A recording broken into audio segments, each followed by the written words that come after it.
That's why I still do that 3, 2, 1 countdown. Right. See if this thing will count down to 5. Nope. Just all right. Cool. All right, everybody. Welcome to episode 15 of the Fantasy Timeline. I'm Josh at Real Fantasy TL. I'm here with my main man, Bill at Superflex. Had a week off last week for the birth of my third child, but it is good to be back. Bill, you and Sonny crushed it last week. I jumped into the chat for a little bit. You guys were spitting fire. Unfortunately, a little bit of a lack of sleep meant I couldn't make it to the end there, but it was, everything I heard was still good. So Bill, how you doing, man? Doing good. Glad you're back, brother, because hosting the show, there was a little anxiety. I having to carry the discussion. So not carry the discussion, but facilitate it. So I'm Nah, happy you're man, back, brother. you did an awesome job. You killed it. It was another great episode by you as always. And if you are here in the YouTube live here with us, you see a very good looking man. It is the man, the myth, the legend. You see him, he is Superflex dude. My man, John Hogue. John, how you doing? I'm blushing now, man. That was quite the intro. Yeah, and I'm just thrilled to be with Bill and Josh's excellent timeline adventure. Hey, nice. I like it. So, you would think that only being a week off, I would know what's going on. But if you get some hiccups out of me, I apologize. But you know what? Let's start this with the news, guys. So, you know, NFL Combine is next week. We're in rookie draft season. We're trying to gain as much information about all of these guys, trying to see height, weights. I see stuff on Twitter about BMI. That's the new thing that's taking Twitter by storm right now.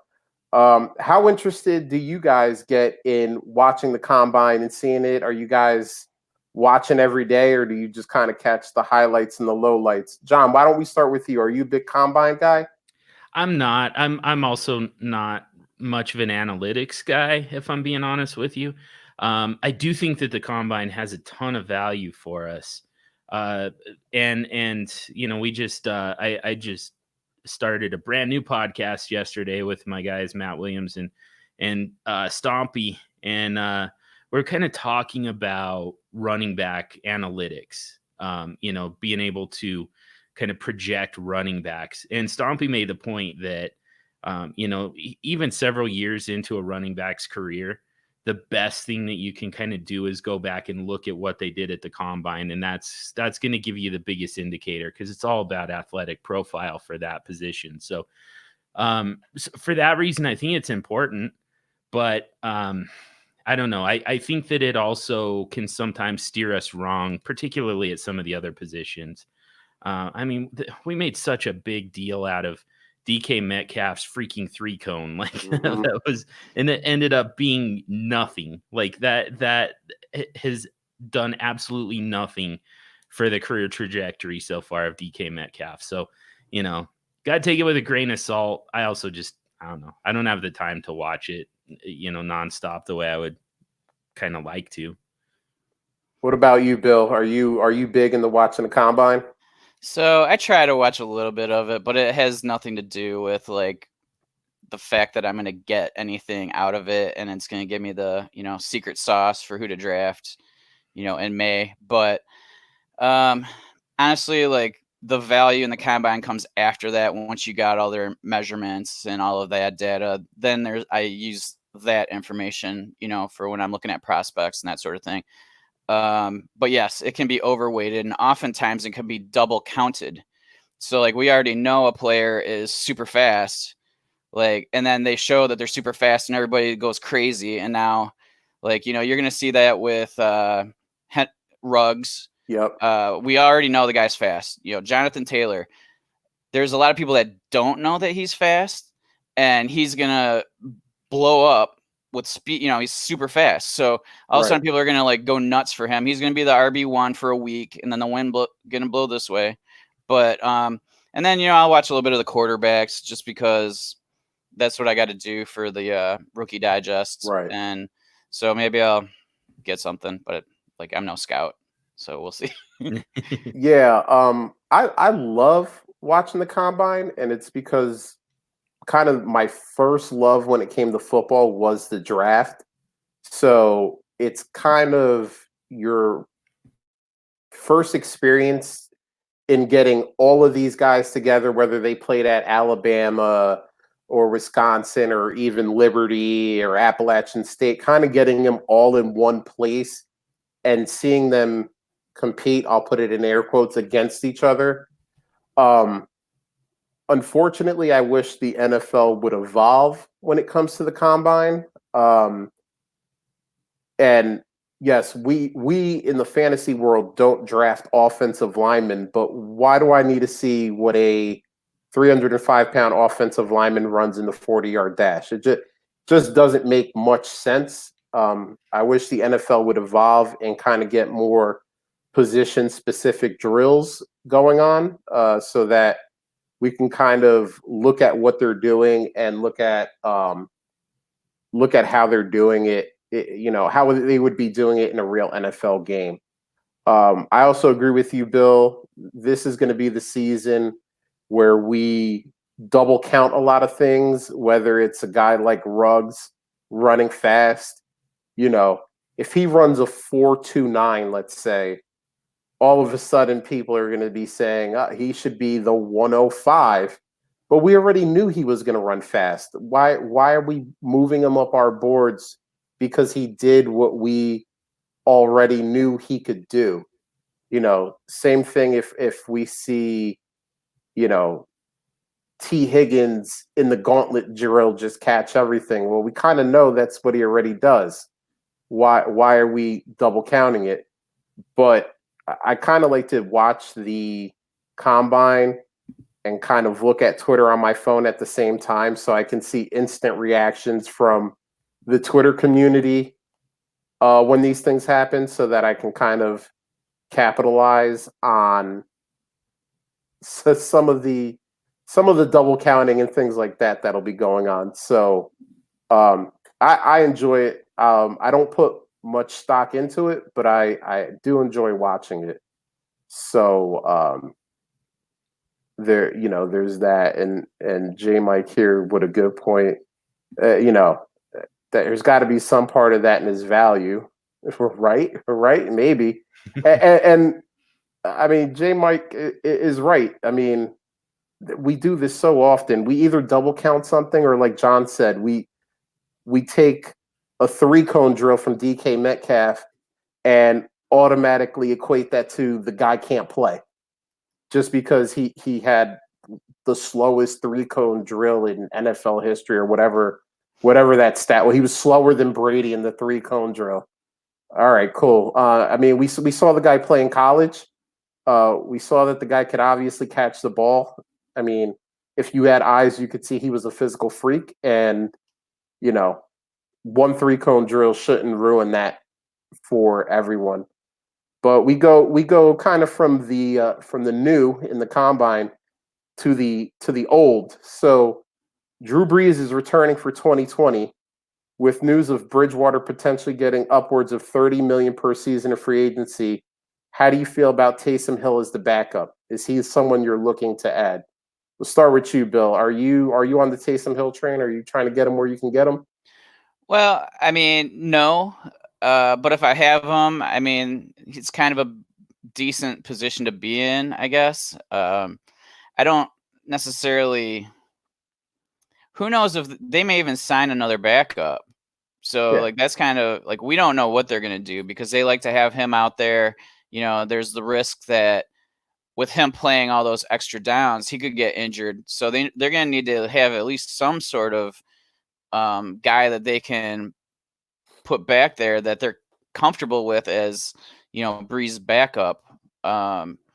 So it's going to either the third string or second string is going to have to be better than, just the average NFL at that position. So, I've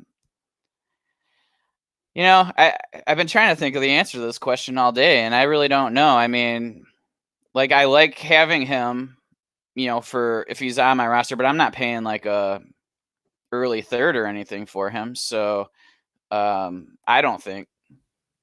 How about you, John?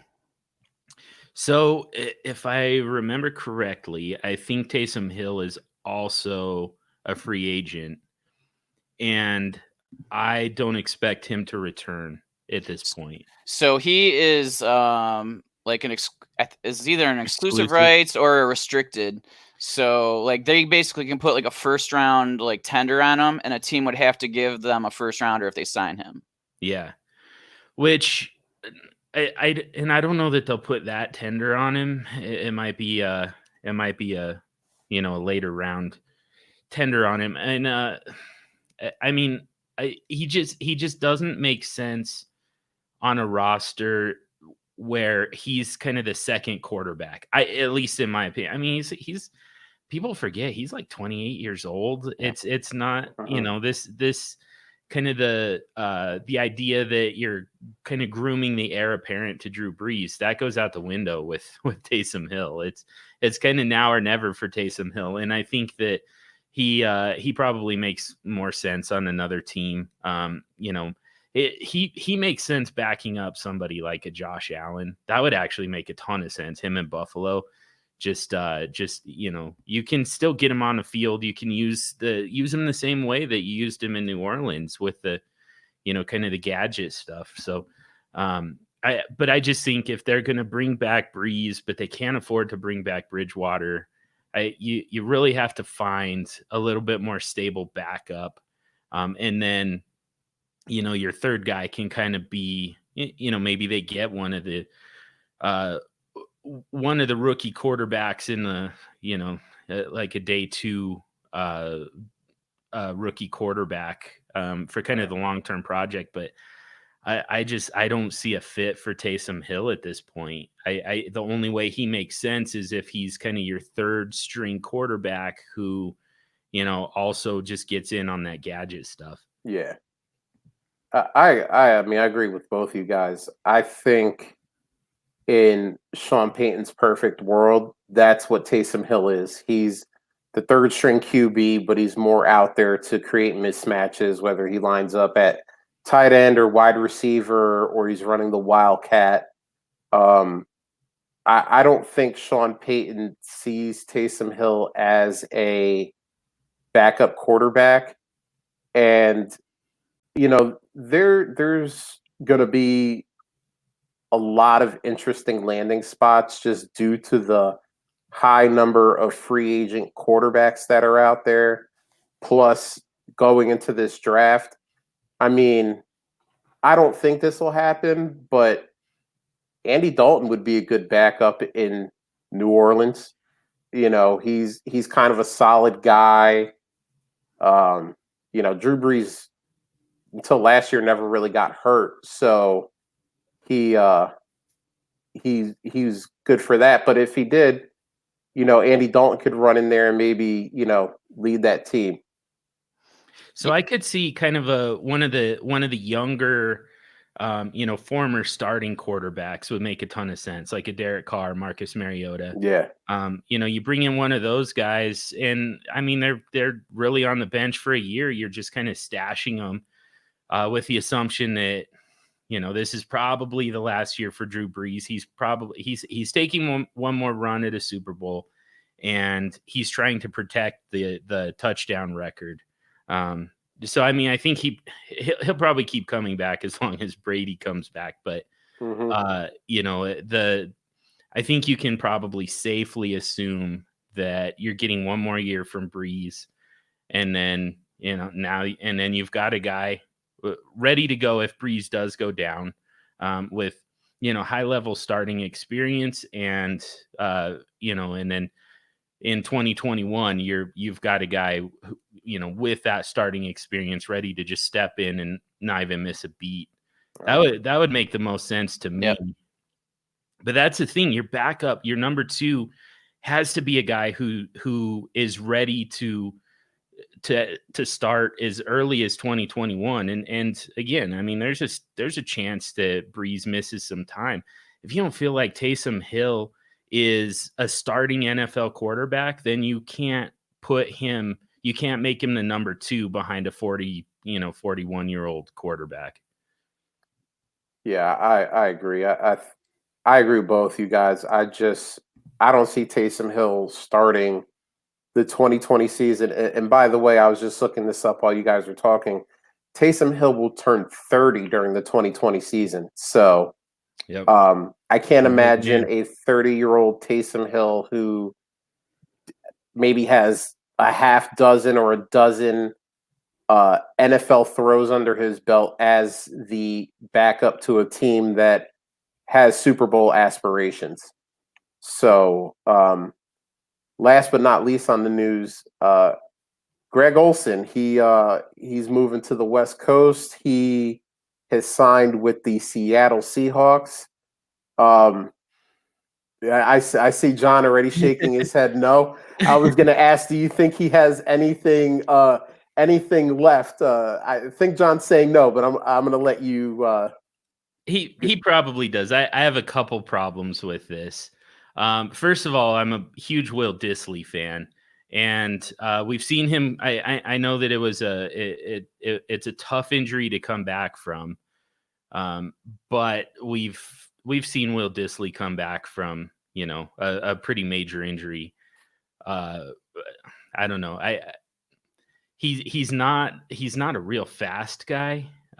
So it's not like the Achilles injury affects him the way it affects a wide receiver, for instance. And to that point, we still saw Emmanuel Sanders come back in less than a year. It will like 6 months or whatever, 7 months. It's I don't know. To me, Will Dissly is still the guy. Maybe Greg Olsen is kind of insurance.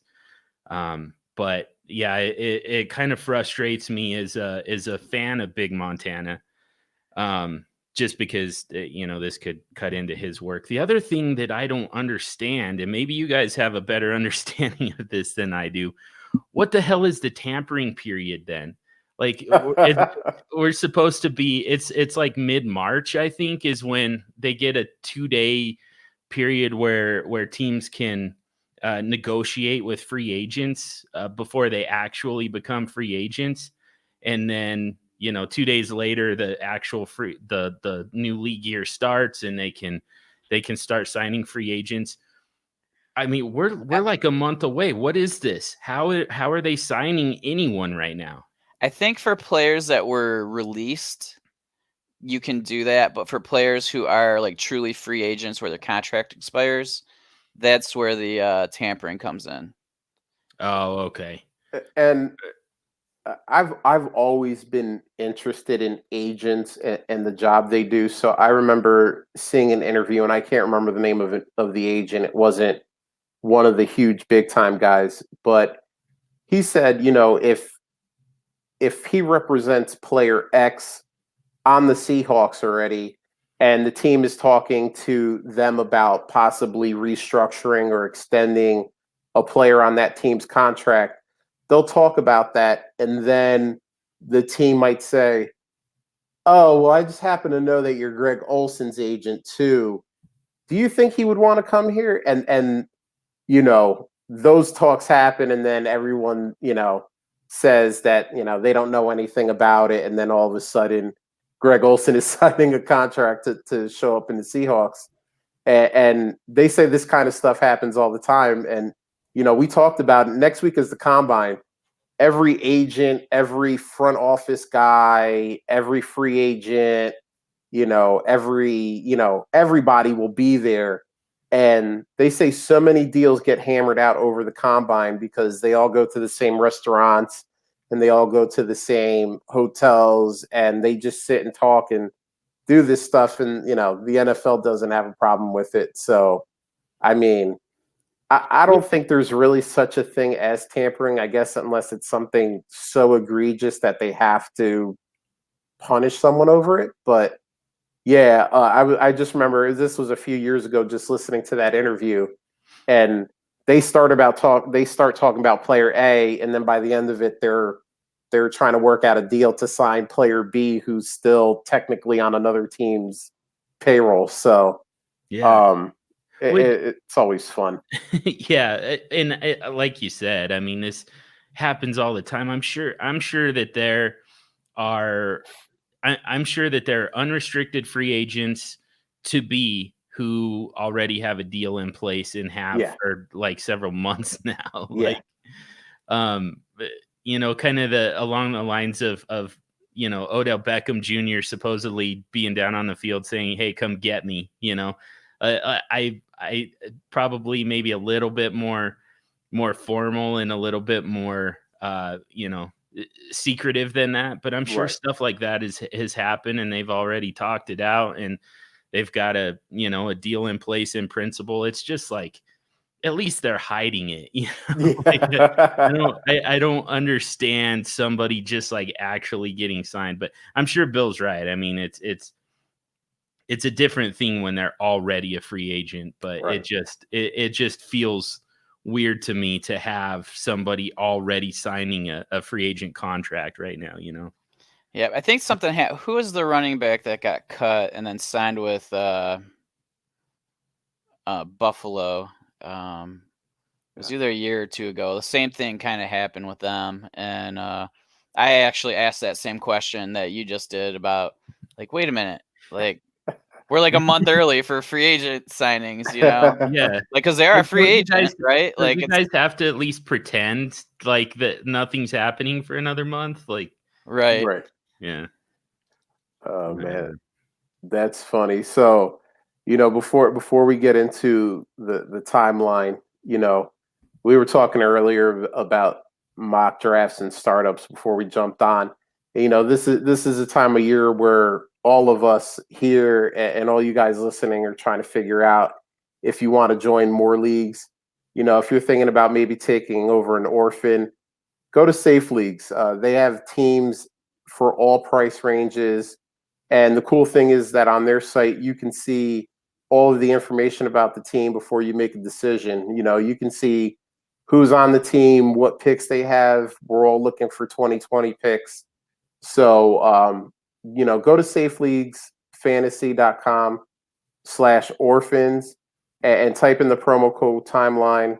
Again, that's safeleaguesfantasy.com/orphan, and you'll be in a well-run league, and it helps us out too. So now that we got that out of the way, um, here's a question, and I'm very interested to hear what you guys have to say. um, are there players right now that kind of pop into your head as guys that you're trying to actively add to your team, or maybe you're actively trying to sell them at their current price? So John, I'll start with you.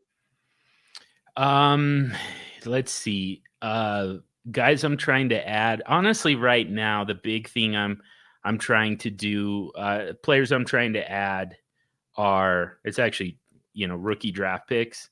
Um, just because their value is constant. It's not going to be affected by free agency, and it's going to continue to go up until your rookie draft, or at least until the NFL draft. Um, Beyond that, I mean, kind of some guys, I guess, who feel like they're in pretty stable situations that aren't going to be affected by free agency. Because the problem with NFL free agency is, like Derrick Henry, for instance, we think in terms of, maybe Derrick Henry is a sell because he's a free agent. Who knows where he's going to land and what it's going to do to his value. And the problem that we kind of run into is it's not just his value that's affected, in either way. Like if he doesn't go back to Tennessee, and who knows where he ends up, but of all the hypothetical places where he could potentially go, say he goes to Miami, probably not a great example because those really care about those running backs anyways. But I mean, Kalen Ballage, Patrick Laird, those guys are dead. Like, Yeah. it's also going to hurt Devontae Parker. It's going to hurt Mike Gesicki. It's going to hurt Preston Williams. Like, a lot of people get affected by one free agent signing. So, Right. It's almost universal at this point. There's so many players who can be affected by free agent signings that there aren't very many guys who I'm just gonna hold on to and wait for what I know to be a value increase, because there aren't that many guys who are actually safe. Guys like Cortland Sutton, I think he's pretty safe. I mean, nothing's really going to change for him. They'll probably get another receiver on the other side for him, but he's still gonna. That's only going to help him. That's going to draw some tough coverage away from him. Trying to think of some of those younger guys who, I want to say DJ Moore, but I don't know who his quarterback's going to be. Right. Tyreek Hill. There's a young wide receiver who, he's probably not going to get any competition beyond what he already has.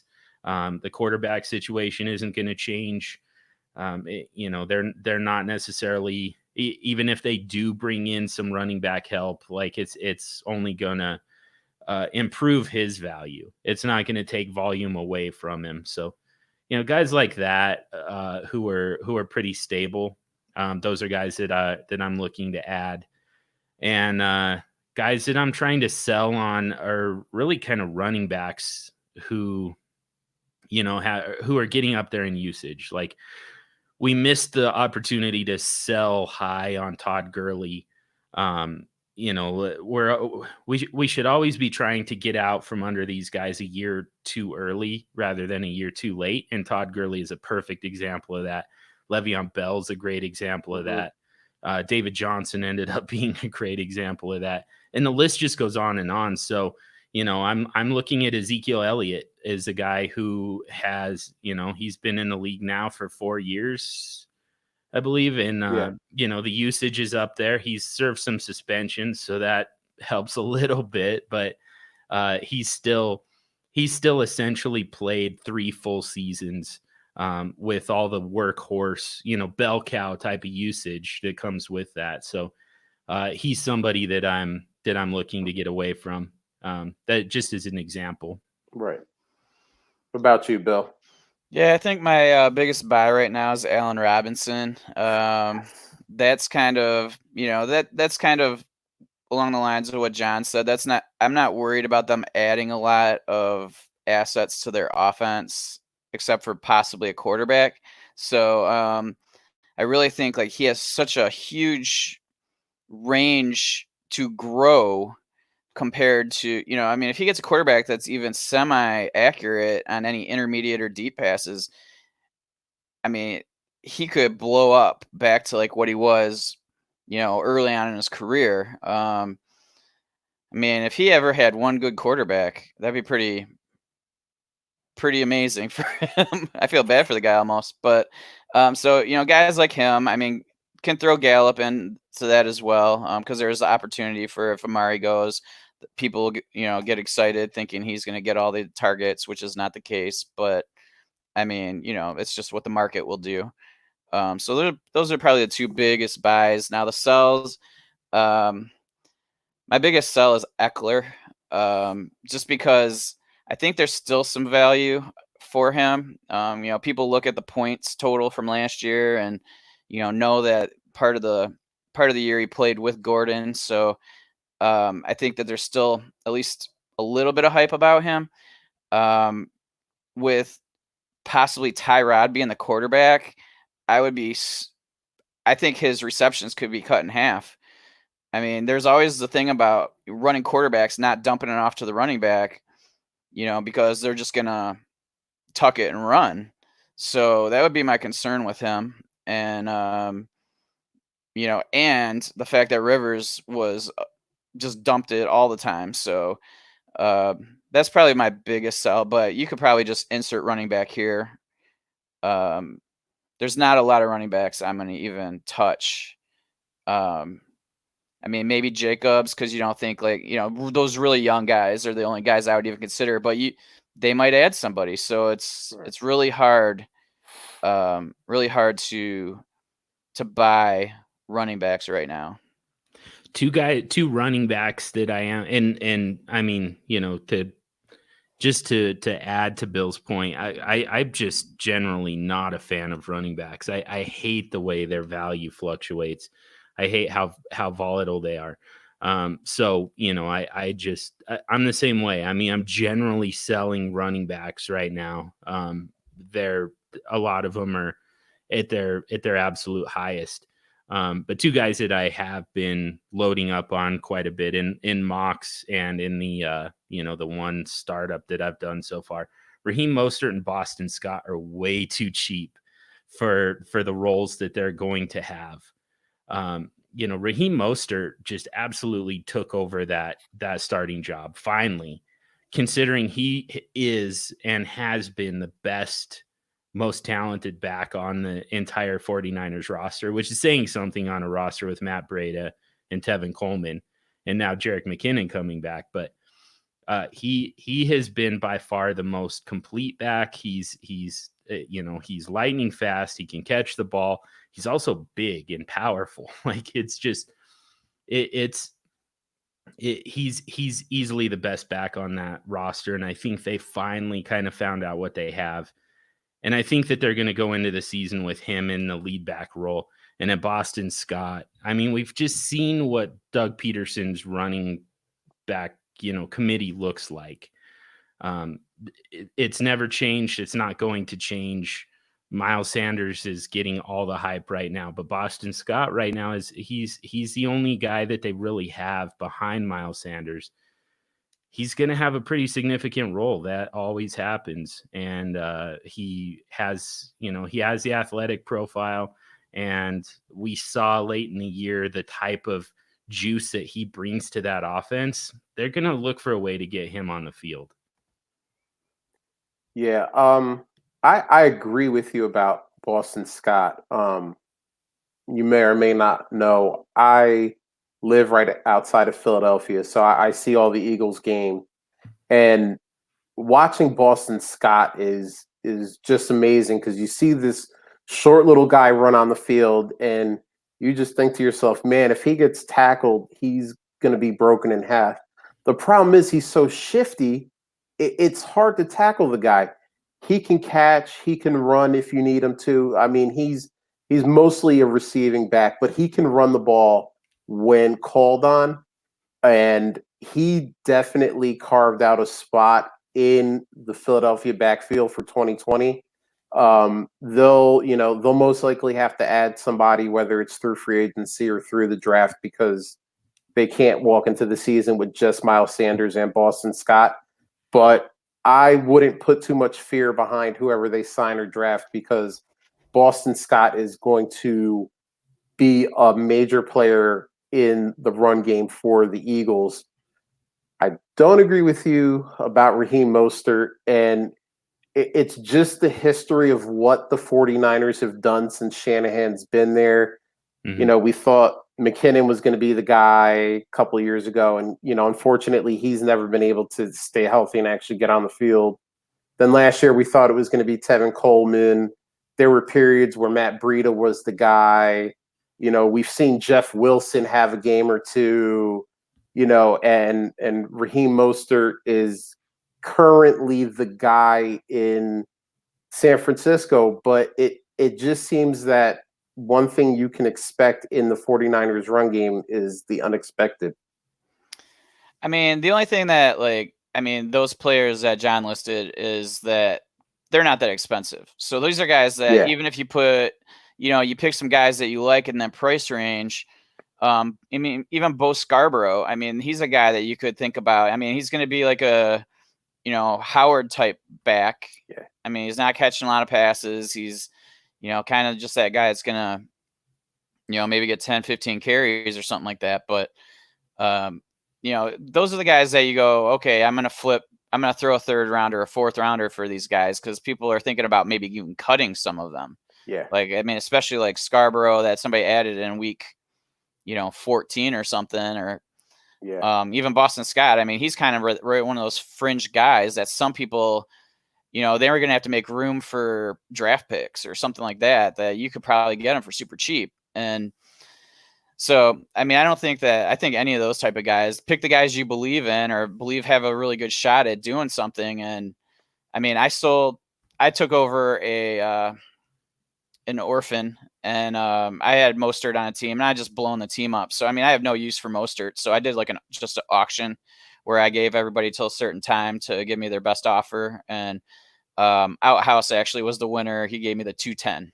So, whatever. I mean, the 210 will do me better than Mostert's going to. But I mean, he was happy he got Mostert. So I mean, he's the kind of guy that for a 210. I mean, maybe you get somebody better, maybe you don't, but you already know what Mostert can do, and you can feel comfortable that even if he is in a share with San Fran, I mean, there's going to be those games that he could potentially blow up, and he's shown that he can do that. And he's shown that for not even just last year. He showed it in 2018 as well. So, in the second half of the season. So, I mean, I don't hate those. I think that, you can, that's what you do. You just pick your guys and go after those. Don't pay for the expensive guys because you don't know what teams are going to add players, and you don't want to lose all that value just because the depth chart change. Yeah, and that kind of feeds into my buy and sells. I sell right now. I'm trying to sell those third, fourth, fifth round rookie picks, and I'm trying to buy vets or guys that we've kind of been talking about, like your Boston Scotts, like your Bo Scarboroughs, that maybe a third or a fourth round pick plucks them off of someone else's roster because they were going to have to cut him, or, they just don't believe in the talent of the guy while you do. I mean, if you're a contender, offer up a fourth round pick for a guy like Larry Fitz. Yeah, you might only get a year out of him, but he might give you one or two games that helps put you over the top and leads you to a championship. Those third, fourth, fifth round picks, the hit rates on those are so low. I mean, earlier a month ago, I think I traded my third round pick in a 16-team league for Mohamed Sanu. I mean, Mohamed Sanu's not a world beater, but I mean, my pick was 40. My third round pick was 42. So I'm probably going to get more out of Mohamed Sanu than I would out of the 42nd best rookie in this year's draft, and those are the types of moves I like to make at this point. I mean, if I have a third somewhere, I'm definitely offering that up for Boston Scott. The Boston Scott guy is probably just like, hey, I'm getting some value out of this. Let's go. And it's probably a deal you can make just because of the limited sample that you have from a guy like Boston Scott. So that's kind of what I'm doing at this time of year. I'm just trying to get rid of those third, fourth, fifth round picks and trying to convert them into vets, or maybe, heck, go find the JJ Arcega-Whiteside owner and see if you can throw a third at them because they've lost hope. If you were a guy who believed in them last year. Those are the kind of moves that I try to make this time of year, and especially in a draft like this one that everyone keeps saying is so deep. I think those third, fourth, and fifth round picks have a little bit of extra value, whether they deserve to or not. But we kind of went through that. Now we're going to go through some of the stuff we saw on the timeline. So this is from Following Drafting Late / Capology 101 at DFF Voice. So I got told how selfish I was for taking 8 QBs in a Superflex league, 7 starters, and 1 Josh Rosen. So you took 7 quarterbacks. listened to a recent Superflex Super Show and heard at Superflex, dude, that guy, mention you should have 5 QBs, all starters at least. I feel even better about being selfish. This provoked quite a discussion. If you were in his situation, how long are you comfortable holding on to all of these QBs? So since we have two super flex geniuses on here, I'll let you guys pick who wants to go first. Go for Go it, ahead, Bill. Tom. It's your show, man. Go for it. Yeah, I mean, it kind of varies. It depends on how the leagues, how things are going. Like typically in a startup, if people are like hitting quarterbacks early and often, I'm gonna be grabbing the value typically. So like it kind of depends on the draft. I mean, if everybody's like kind of letting quarterbacks fall, I'm grabbing them because I'm not going to let people get them for cheap and get all the position players as well. So I mean, there's times when I leave a draft and I only have 2 starters and then 2 like potential backups, like two the better backups that I feel have a chance to work their way into being starters. But then there's other times where it's just people just will not get it through their head, and I'm not going to let them, make that decision where they're like, oh, I'll just get somebody in the 7th, 8th round that I'm happy with. No, you won't. I'm going to grab all these quarterbacks. So that's kind of how I play it. I'm not like, it's not a gospel in the startup to grab a bunch of them. But let's let our guest tell his gospel. If my league mates are telling me that I'm selfish for the quarterbacks that I took, then I'm holding them until they pay my prices, and my prices are going up like by the week, by the day, by the minute even. I mean, especially if you tell me I'm selfish. Like I even actually said that. Like you call me any name, the price just went up on you. But yeah, either way, I mean, if they're telling me that I'm selfish because I took that many quarterbacks, it means that they're unhappy with the fact that they don't have quarterbacks, and that's the entire thing. That's what all of this is about when we're talking about super flex theory. Is the scarcity of quarterbacks. It looks, when you're in the startup draft, it creates the illusion of abundance at the quarterback position because they're all available. The problem is the part that people fail to keep in mind is that they're all available to all of us.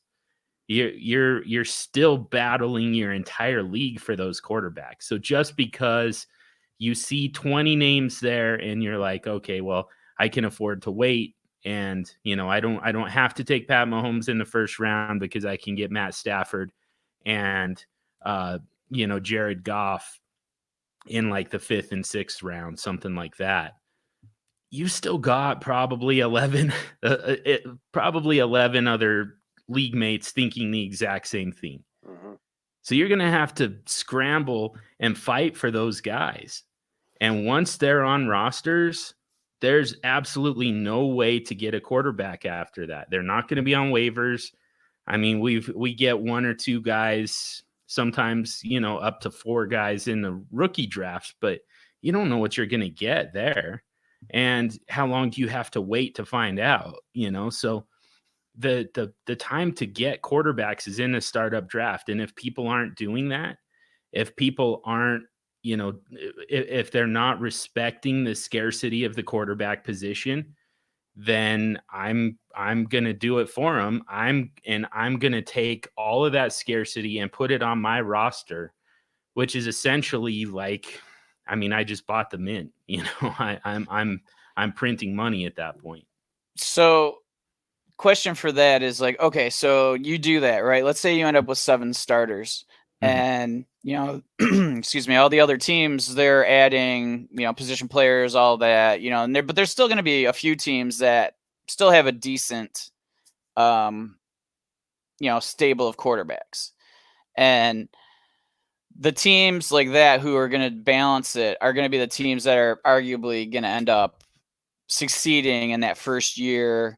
And so, like, let's say that, because there's those people that on Twitter that say, well, I just won't buy a quarterback from you. So let's say you have a league of people that are just like, screw him.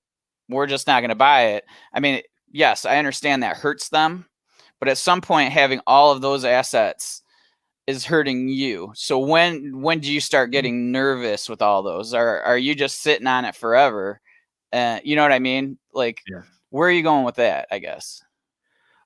First of all, I don't believe that it hurts me to have that many quarterbacks.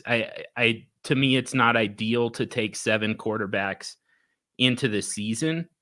I don't necessarily want to do that. I don't have a problem doing that. If nobody has been willing to make a move to get quarterbacks, because by not having a quarterback at the Superflex position, and I don't have as good of numbers on this as my friend Jordan McNamara. So check out his book, his latest version of the analytics of Dynasty, the 2.0 version. He's got some Superflex analytics in there that talks about the number of wins that you get from a player or a given position. And basically what he's found is if you don't have a quarterback at your Superflex position, you're roughly like 50% less likely to win a game, win a given week. To a point where you're giving away multiple wins every season if you're not able to get a quarterback into the Superflex position, for the majority of the season. A lot of people feel like, I can survive bye week, and that's kind of true. But overall, I mean, you're still less likely to win even that 1 week. And I don't like giving away wins during the fantasy season. Right. But there's a difference between like having 4 and having 7. Sure. I mean, I guess part of the consideration is roster size. In a 20-person league, I don't necessarily want to take up that much space on my roster with quarterbacks. I'm still not willing to just give them away at a discount, but so that does factor in. But the big point for me is it's February. We're like 7 months away from setting a lineup. Sure. I don't. What I'm doing right now in startup drafts is I'm trying to get as much value as I possibly can on my roster. I want my roster to be worth as much. Like if we're going to take trade value and call that currency, I want my roster to be worth the most in the entire league. Because then what I can do over the summer is I can start to cash in that currency for actual utility, for actual fantasy production. And, I talked about Raheem Mostert, Boston Scott, like those guys who are super cheap. There's kind of no reason for me to have them on my roster right now, even though, I believe in those guys. I think they're going to be really good, and they keep falling to me. So I'll still scoop them up. But, what I would really like is the players with the highest amount of trade value right now. And, I can start trading them away for the players who I think are actually going to really produce for me through the season. So, that's the biggest piece of this for me is the fact that, Troy had drafted 8 quarterbacks in February and people are already telling him, who are you going to start at running back? Right. I'm like, who are you going to start at running back in February? It doesn't matter. Like nobody's getting any points right now. I don't need a legal lineup. Well, and here's the thing. I want to touch on the question first, and I want to touch on something that Bill said. If I went with this strategy and I drafted 8 quarterbacks and someone turned around and called me selfish, I would turn around and call them stupid. And here's the reason why. We're all in the same draft. If the 3 of us are in a draft and I see John just piling up quarterbacks. All right, now it's quarterback 3. Now it's quarterback 4. I can see who he's drafting. It's not a secret. I know at this point I have to get in on the quarterbacks, if I haven't already, to make sure that I don't get priced out and I'm running around with Tom Brady and Phillip Rivers, and I'm hoping that Phillip Rivers doesn't retire, and I'm hoping that Tom Brady either stays in New England or goes somewhere that has a decent off. And this is what I'm doing all off season. I mean, I can see who's available and I can see who's been taken. So the rest of the 11 or 13, however many other owners there are in this draft, allowed this to happen. Mm-hmm. It wasn't, it's not like he secretly took guys off of the board and put them on his team. So in that case, if you're mad about the fact that someone in your league drafted 8 quarterbacks, you have to be mad at yourself for allowing that to happen, because you every round have an opportunity to take one quarterback away from the person who you know is out there trying to hoard quarterbacks. If you choose not to do it, you can't be mad at the end of the draft when you see one guy has 8 of them. Now, Bill, you said, what if someone says to you, well, you're selfish, I'm not trading with you. It's like John said, it's February. And you know what? If I have to roll into September with 8 quarterbacks, I'm in the Superflex SuperShow Vampire League. I drafted Phillip Rivers, Cam Newton, and Ben Roethlisberger and thought I was going to be in good shape. Guess what? By week 4, I was in terrible shape. And you know what? I tried to trade for quarterbacks. I couldn't get anything done, and I limped Phillip Rivers out there every week. Those situations are going to occur where a team or possibly 2 teams runs into a rash of quarterback injuries. And guess what? People swallow their pride when there's wins on the line. They're going to come to you. They're going to come to the guy with 8 quarterbacks and say, I'm desperate. What do I need to do to get one of these guys off of you? And like John said, if you called me selfish in February, the price for one of these quarterbacks just went up. Yeah. But I mean, it eventually is going to happen. I mean, we hear the stats every year. There are between 40 and 50 quarterbacks that put up a QB1 week throughout the season. It's because guys get hurt at the position. And if you're kind of holding all the keys to the castle, they have to come to you, and they have to work out a deal with you, because there's probably not another guy in the league that has more than 3 quarterbacks on their roster that are worth anything, while you have 7. So I hear that argument a lot on Twitter, and I always kind of laugh at it, because in February and March, yeah, you can sit there and go, well, I'm not going to trade with you because you took all the quarterbacks. Sure. And September, October, that changes real quick. Yeah. So, like, my question was more just along the lines of, like, with that timing, because I have had a league where I had 6 quarterbacks going in and nobody traded for them the whole year.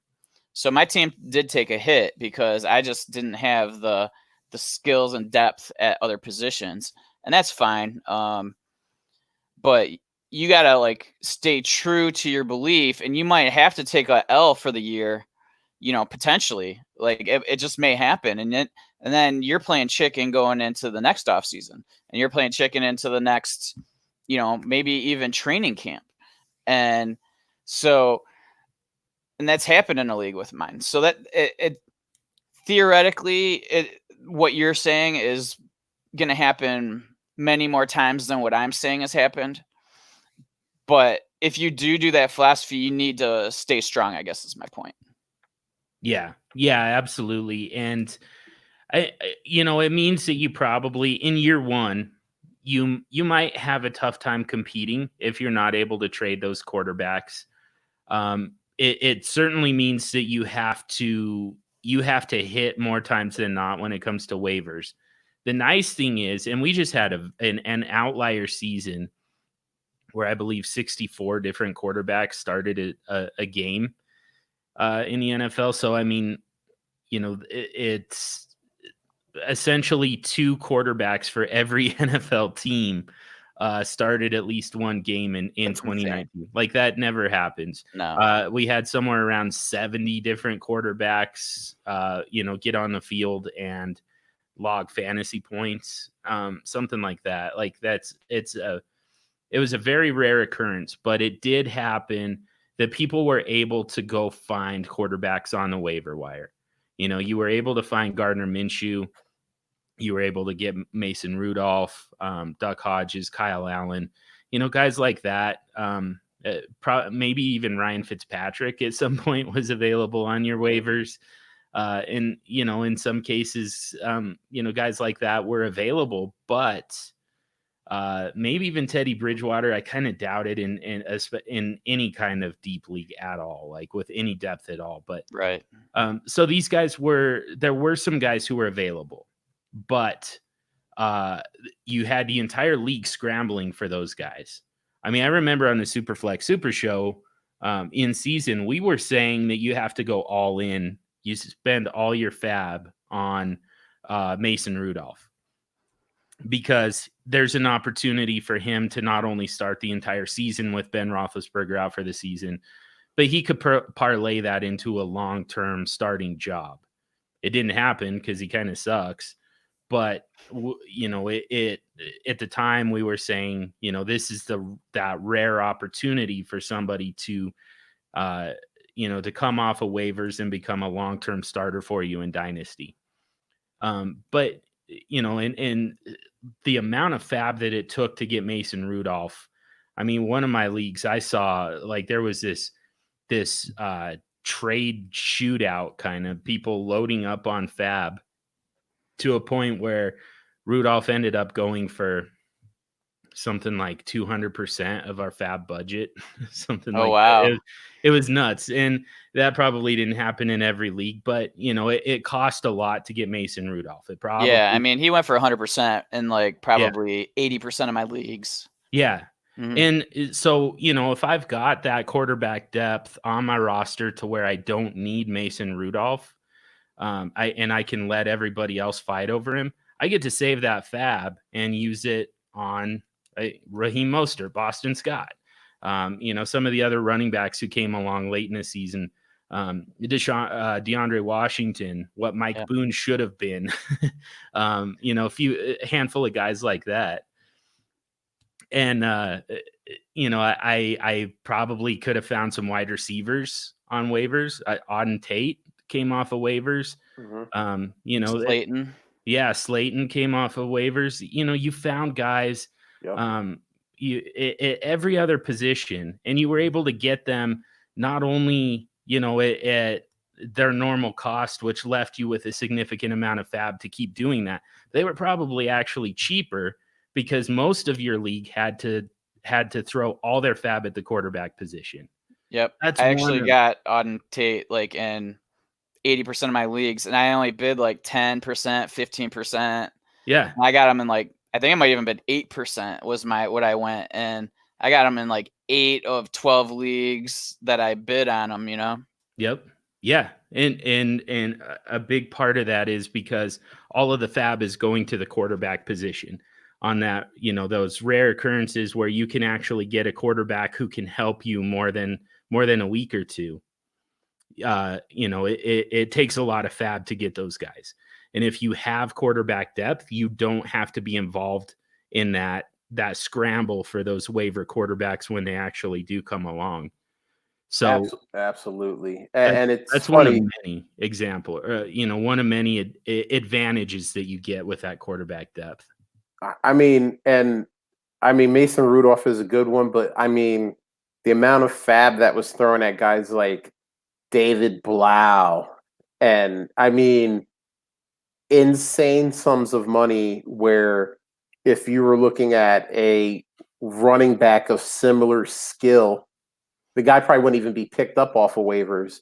Yeah. But people were spending 20 or 30% of their remaining fab just to try to get the guy because they had Stafford and he went down, or a situation like I was talking about. Oh, you drafted Rivers and Big Ben and Cam Newton, and you're like, I need a second guy, and it's you're spending 30% of your fab to try to get Blau, and you're just David like, Blau, yeah. I like, mean, he was fool's gold a little bit because of what he did on Thanksgiving. Yep. He put up that 300, 3 touchdown, whatever it was, all in the first half, by the way. And then after that he kind of turned back into a pumpkin. But Yep. the point remains. I mean, people were falling all over themselves for David freaking Blau. Mhm. Like you said, the running back equivalent never left waivers. Right. So that's one of the advantages, one of many advantages, just the ability to budget fab. And that's where I think you can stay competitive, even with that quarterback depth, just because I can't get all of those quarterbacks into my lineup. First of all, I kind of can, play matchups a little bit, but I can also, I can still kind of dominate waivers at the rest of the positions just because I don't have to be involved in those quarterback scrambles when they come up. So, just a random question that popped in my head, but how much are you freaking out if you only have 2 quarterbacks entering a season? Oh, I would hate it. I would probably just quit. That's an 11-team league at that point because I wouldn't know what to do with mine. How much are you paying for that third quarterback? That's the thing. I mean, I'll take my own medicine on that if that ever happens, which I seriously doubt that it will, because I'm a firm believer. I got to be honest with you guys. I know that the trope out there is that you have to be flexible in your draft. You have to let it come to you. And I somewhat agree with that. I don't like to be completely committed to any one strategy, but I do believe that you need to go all in on your best idea. You need to go all in on your best strategy. And to me, my best strategy, when I feel best about my rosters, is when I go all in on the quarterback heavy, quarterback early strategy. I come out of the draft feeling the best about that. So, it's never going to happen. You're not going to catch me with just 2 quarterbacks. But if you did, I'll take my medicine and I'll pay exactly what I think those quarterbacks are worth. I'll give up, Kenny Golladay for Jared Goff. That's a trade that I would make if I'm desperate at quarterback. That's it. And that's a 2-round difference in ADP, by the way. That's the Superflex theorem, is the 2-round bump that the quarterbacks get in value after the startup draft. I just go down the list of quarterbacks and I look 2 rounds ahead of them, 2 rounds ahead of them in the startup draft. And I'm like, that's a guy I would trade for that quarterback. Good stuff. Good stuff. We're going to bang out one more quick fire question here before we wrap it up for the night. So this is from Nick at Nick Fury 514. This is a 14-team Superflex Dynasty PPR. Are you taking the 2020 107 or Sam Darnold? Pretty sure I know where John stands on this, but I'll let you go first, man. 107 or Sam Darnold? Let me look at ADP because I think that, yeah, Well, it is go ahead. Darnold. It even on value, it's Darnold.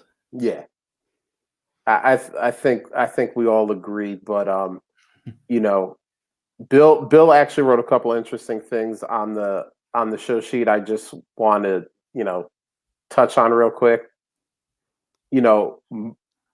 Many people don't read anything above the options in the poll.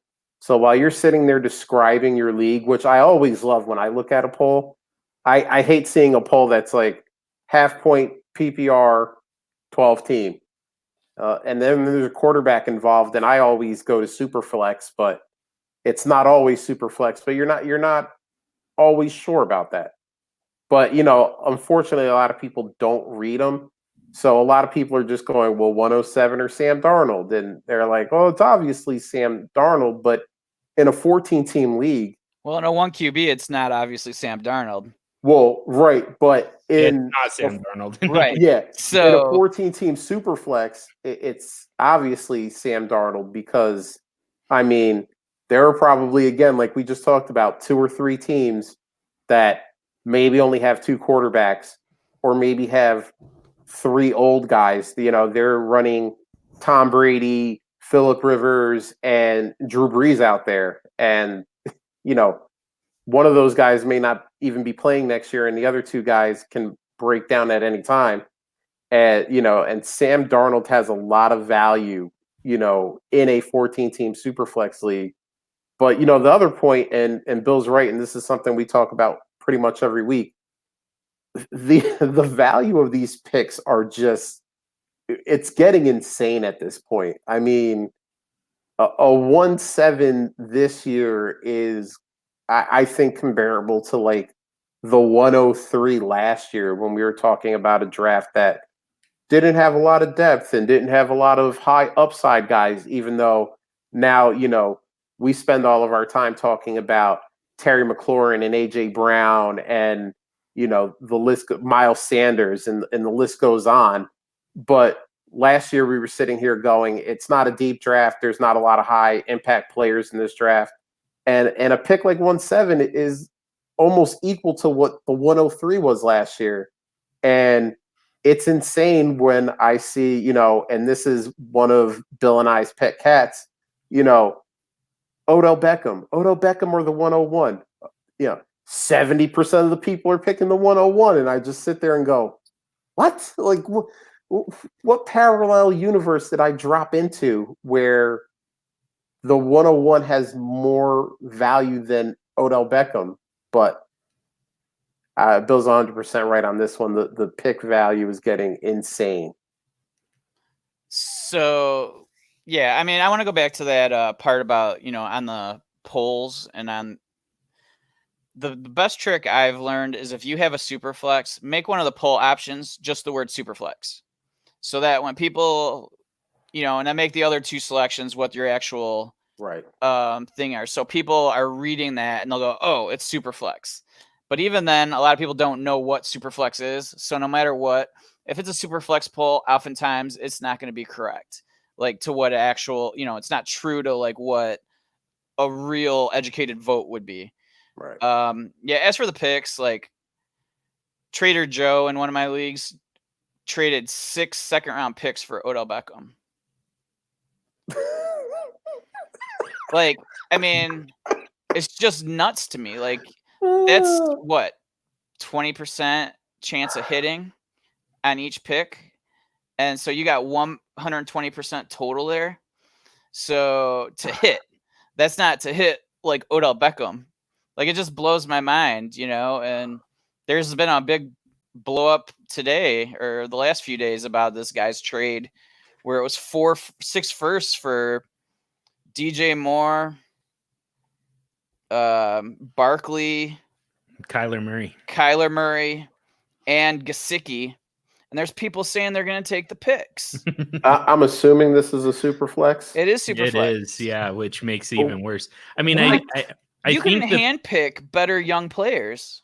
Yeah, that's absolutely the core of a team at that point. But I mean, I think that the picks are mostly getting crushed in that poll. At least the last time I checked, but the fact that there are any votes on the pick side of that is pretty nuts. Yeah, it was like 18% on the pick side. So that's 1 out of every 5 people almost.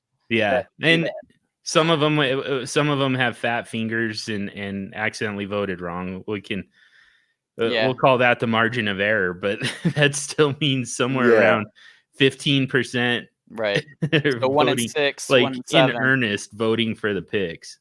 Yeah. And I actually had a back and forth with somebody about it. He was very adamant that he's a great rookie drafter and that he'd be able to turn that into more than what those players are. Yeah. So, teach their own. I mean, you need those people in your leagues. Yeah, definitely. I would hate to have those people in my actual life though. Like imagine buying those people like a birthday present. Oh my god. You know, they're gonna love the present until they open it. Yeah. Essentially. Yeah. They're gonna be like, oh, that's what that was? Gross. Like I was so excited for it. And then We even can if go- it's something they actually want, they really want, they're more excited about the wrapped package because that's what a rookie pick really kind of is. Like Yep. you don't know what that's going to be. You have no idea what that's going to turn into. And as soon as that turns into actual players with actual names and actual lives, we really kind of come off of the. I say we as in kind of the dynasty community because I don't really value picks this way. I just play the market the way it lies. But Right. Once we find out who that pick is actually going to be, we're kind of like, all right, I don't want this thing anymore. Well, I don't want Joe Burrow. I want 1.01. Right. That's fun. Because it can be anything. Yeah. well, It and could even be Joe Burrow.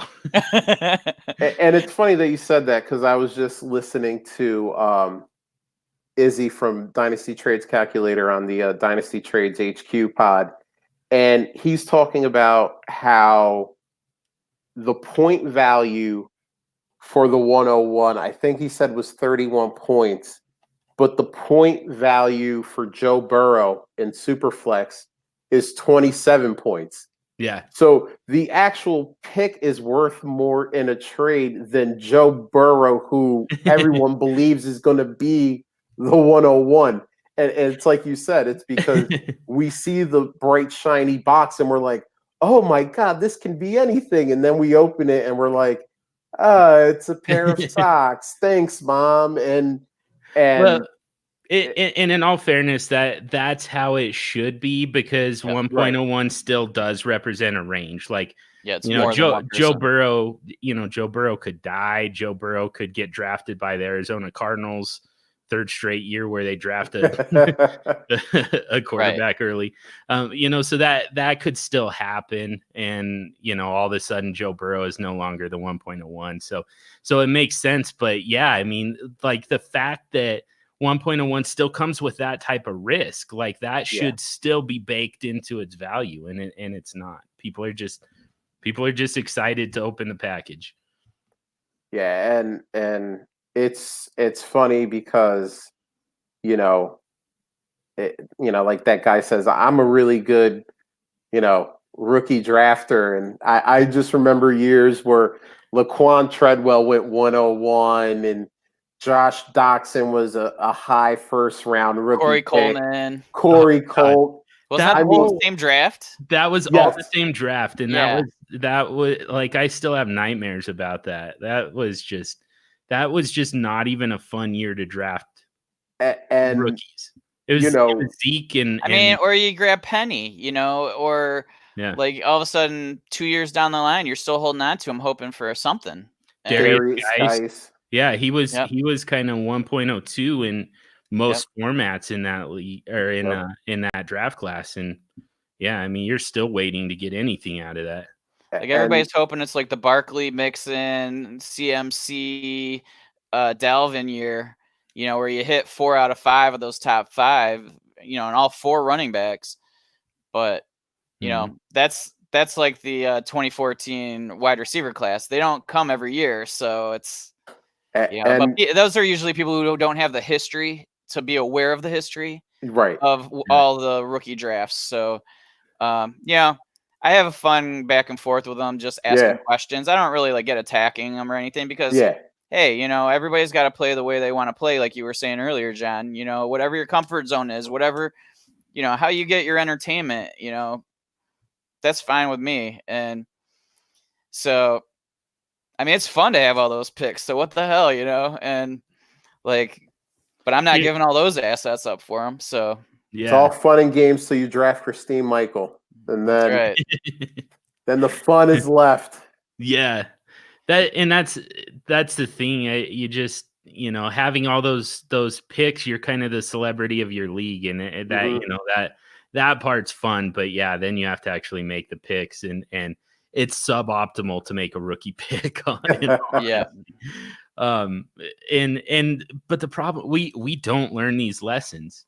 Again, not like Everyone, we as a but whole. yeah, we as a whole, we do not learn these lessons when it comes to rookie picks. Where the other one was, we were just convinced that 2020 was going to be the best rookie class ever. It's already it's I mean, we've got two looks like great quarterbacks. We've got 3 great running backs.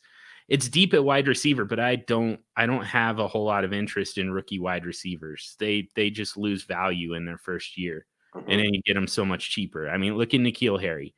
Look at what we paid for N'Keal Harry last year, and now you might be able to get him for a second round pick. So rookie wide receivers don't interest me. And therefore this draft class has been absolutely decimated. And so now everybody's already on to 2021. Load up on 2021 picks because that's going to be the year. We thought it was going to be 2020. We got it wrong. It's going to be 2021. And then 2021 rolls around and we're like, we meant 2022. That's going to be the class. Right. That's how it'll always work. It's not coming. I'm already looking for my 2024 draft picks. I'm getting ahead of the curve here. There you go. It's all because you have Devi. Everybody's more into Devi now, or not everybody, but there's like a lot of Devi guys out there. So they're already moving on to the next class. So they're already hyping those guys up. You know what I mean? So people are getting excited for the next class. So when you're on Twitter and you see all these, people just so excited for the next class. Well, yeah, they're excited for the next class because they're just really getting into those guys deeper, Yeah. So it's just it's a funny how whatever way that wind blows, it doesn't matter what it is. Values change, and it's a wave. You know when it's going up, when it's going down for the most part. And just you just gotta play that. In the same way that the backup quarterback is the most popular guy in town. Yep. Next year's draft class is always the best draft class ever. It's true. And then like even last year, and then half the time they don't even get it right when people tell you that.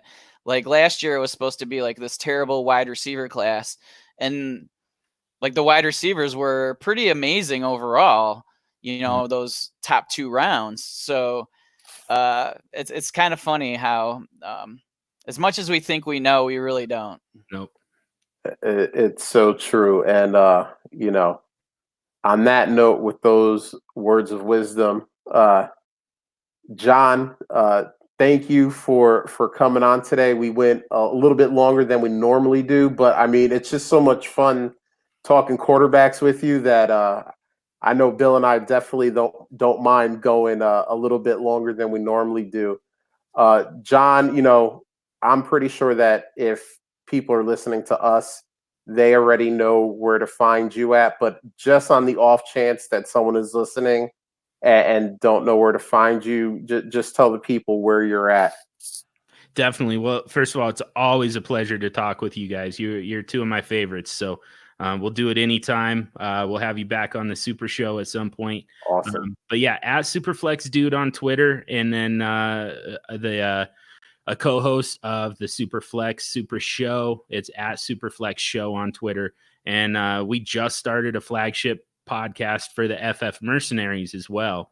I believe it's ffmercenaries.com, but at FF Mercs on Twitter. And check out that one. We've got an entire thread right now. So we've got the Devi Marketplace podcast is also on that feed. Nice. And then now the flagship with myself and Matt Williams and Sam Stompy Lane. So check those out. And then I write for DLF sometimes.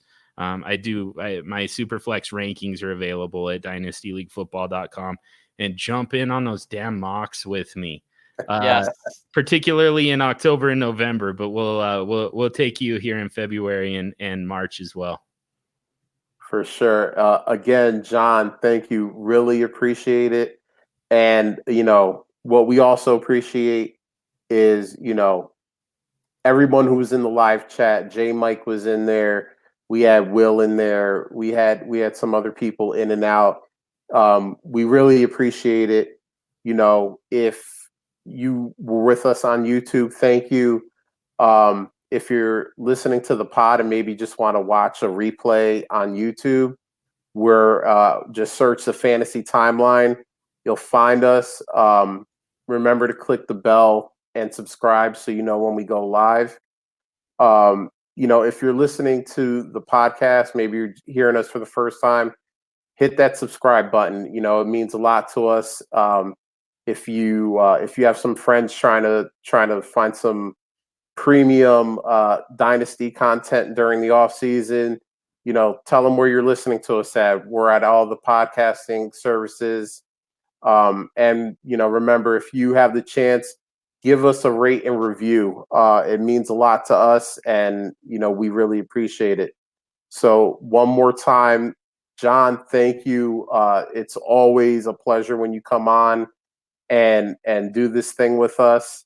And I think it's that time where we say goodbye. So, John, we'll see you. Appreciate it. Cheers, Bill, boys. Bill, we're out of here. Late.